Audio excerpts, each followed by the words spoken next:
Hi friends, welcome to RS allrounder. இன்னைக்கு நம்மளோட YouTube சேனல்ல ரொம்பவே ஹெல்தியான பச்சைப்பயிறு கடையில் தாங்க செய்ய போறோம். இது ரொம்ப சிம்பிளான ரெசிபிங்க.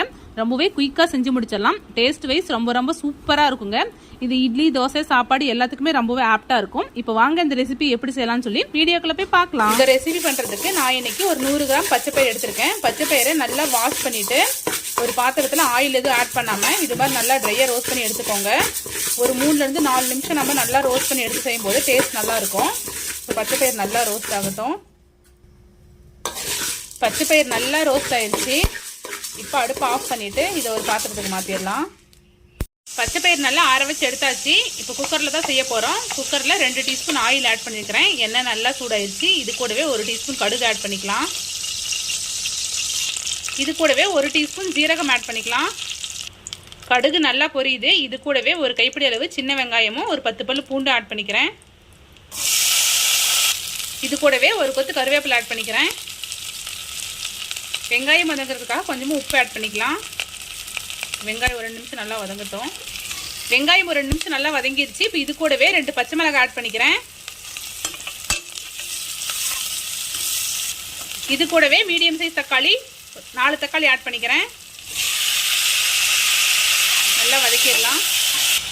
தக்காளி ஆட் பண்ணிவிட்டு ஒரு 2 நிமிஷம் வதக்கியாச்சு. இப்போ இது கூடவே நம்ம வறுத்து எடுத்துக்கிட்ட பச்சைப்பயிறு ஆட் பண்ணிக்கலாம். நல்லா மிக்ஸ் பண்ணி விட்டுடலாம்.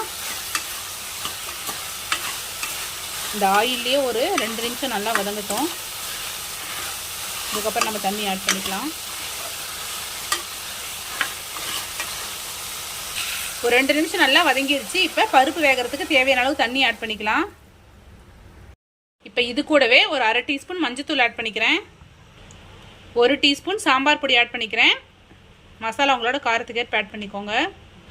இது கூடவே தேவையான அளவு உப்பு ஆட் பண்ணிக்கலாம். தேவையான எல்லா பொருளுமே ஆட் பண்ணியாச்சு. நல்லா மிக்ஸ் பண்ணி விட்டுட்டு பாசிப்பயிறு நல்லா வேக வச்சு எடுத்துக்கலாம். நான் ஒரு 8 விசில் விட்டு எடுத்துக்கிறேன். 8 விசில் விடும்போது பச்சைப்பயிறு நல்லா குக் ஆயிரும். சோப்பு பச்சைப்பயிறு நல்லா வேகட்டும். 8 விசில் விட்டு வேற ஒரு பாத்திரத்துக்கு மாற்றி கடைஞ்சி எடுத்துக்கிட்டாச்சுங்க. இது ரொம்ப சிம்பிளான ரெசிபி. ரொம்பவே குயிக்காக செஞ்சு முடிச்சிடலாம்.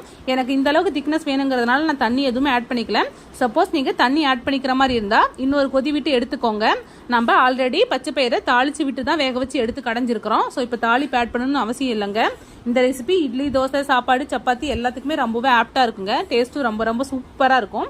ஸோ கண்டிப்பாக ட்ரை பண்ணி பாருங்கள். ட்ரை பண்ணி பார்த்துட்டு எப்படி இருக்குன்னு சொல்லிட்டு மறக்காம கமெண்ட்டில் சொல்லுங்கள். இது மாதிரி simple recipes and lunch box recipes videos நம்மளோட சேனலில் ரெகுலராக அப்லோட் பண்ணுவோம். இது மாதிரி வீடியோஸ் வேணும்னா நம்மளோட ஆர்எஸ் ஆல்ரவுண்டர் சேனல் மறக்காம சப்ஸ்கிரைப் பண்ணிக்கோங்க. இந்த வீடியோ உங்களுக்கு பிடிச்சிருந்தா லைக் பண்ணுங்கள், கமெண்ட் பண்ணுங்கள், மறக்காம உங்களோட ஃப்ரெண்ட்ஸ்க்கு ஷேர் பண்ணிக்கோங்க. Thank you friends. தேங்க்ஸ் ஃபார் வாட்சிங்.